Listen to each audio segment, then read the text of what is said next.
Hi, afternoon. I'm just outside in the workshop studio space at the moment, just working with a few flowers. I did a shoot earlier on in the week and I had quite a few flowers left over from it, so I thought I would put them together and use them in the house because otherwise they'll just go to waste and it's such a shame. And yeah, and I thought you might like to have a chat with me while I do them. So here we go. That's a ranunculus, isn't it gorgeous? They're one of the few flowers actually that you can only really get hold of during this time of year or later in autumn time. Most flowers you can get any time of the year and there's no restrictions. Obviously, a lot of us florists now prefer to shop a bit more locally to home in this country, look at British growers and British grown flowers because of the carbon footprint, and also it's just nice to support growers in this country because we grow some fantastic flowers. So, but yeah, if you are looking at buying from anywhere in the world, and also in this country, then this time of year is good for like ranunculus and anemones. Put my teeth in. Muscari, actually, these great muscari, grey hyacinth muscari. They're beautiful. A little bit crispy at the bottom now because I've had them for a few days. But they're one of my favourite flowers. Actually, they're beautiful little blue flower. Yeah, I thought I would have a little bit of a chat with you today because I don't do this very often. Often just ramble. Well, I don't do it. I talk to myself usually out here, listen to the radio, listen to podcasts, and have a bit of a chat with the flowers about what I'm doing with them. But I thought I would chat to you today because I don't do that very often. I do some videos where I film making bouquets and things, but I never really talk. So here we go. I will chat now and just talk to you a little bit about weddings, because the kinds of weddings that I like to do are pretty full on, particularly these days. I've grown the business over the last few years and we're taking on more and more weddings now, and it's really exciting, an exciting time, but it also means that the team's growing and I need to get more people in to work with me. I think that it's a stage that you go through as a business owner, certainly as a wedding floristry business. You kind of have to go through that stage, I think, of growing and knowing where you need help and knowing what sort of help you need. I'm a bit of a control freak with what I do. I've got a real clear set idea in my head of how I'd like the flowers to turn out, and so sometimes putting that into words can be quite tricky. So working through this and doing absolutely loads and working like an absolute Trojan has just meant that I know where I need the help now, which will be good. And wedding wise, I love weddings, as you know. It's the main part of my business.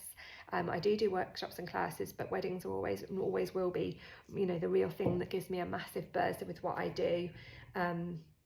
I just love the busyness of it all. I love the deadlines. I love the racing around, the fact that the flowers come in quite close to the wedding day, and then it's like all systems go, race, get everything ready, but also to a really high standard. So you're working under pressure. You've got to do a really good job. You've got so many things to think about, and I love it. But yeah, I suppose if I think about the kinds of weddings that I love to do, particularly nowadays, as I've kind of got more experience and done more weddings, I love to make like sounds quite there's a wind whistling outside. It sounds like a bit of a cliche thing to say, but they're sort of the really immersive wedding kind of experiences or parties or events. That's what I really love to do, because I think that you get real creative freedom then, and you get a real opportunity to make a massive difference. I always want to give the wow factor with my flowers. I just do. I just love creating, and I love creating for other people. I rarely do flowers for myself, and in fact these ones in this bucket, this is one of the only, I don't usually do this kind of thing at all for myself, but it's nice to have a little posy because Ted always wonders where our flowers are. But yeah, I love creating for other people, and if somebody's got a wedding or an event in the marquee that's a completely blank canvas, I'd say actually probably over 90% of the weddings that I'm certainly doing this year are all in marquees, private houses, really personal, I suppose, personal spaces to people, places that have got real special meanings and special memories. So bringing in special flowers to that is really what makes me tick. Just making something amazing so that somebody that's got really high expectations walks in and I'm like knocking their socks off and they're pleased with what they're seeing and what I've created. Yeah, so that's what I like to do. Really full, lots of flowers weddings with loads and loads of intricacy and detail, beautiful fragrances, beautiful flowers, seasonality as well. That's a big thing now for me. I think particularly for weddings in the countryside, you kind of go out into the countryside and it's really clear what season you're in. You can see the blossom on the trees or the bare trees in autumn, the weather. We have quite extremes, and I just think that bringing the flowers in to fit with that just works really well, particularly if you've got a marquee or an open space where you've got the sides up maybe, or you've got big windows.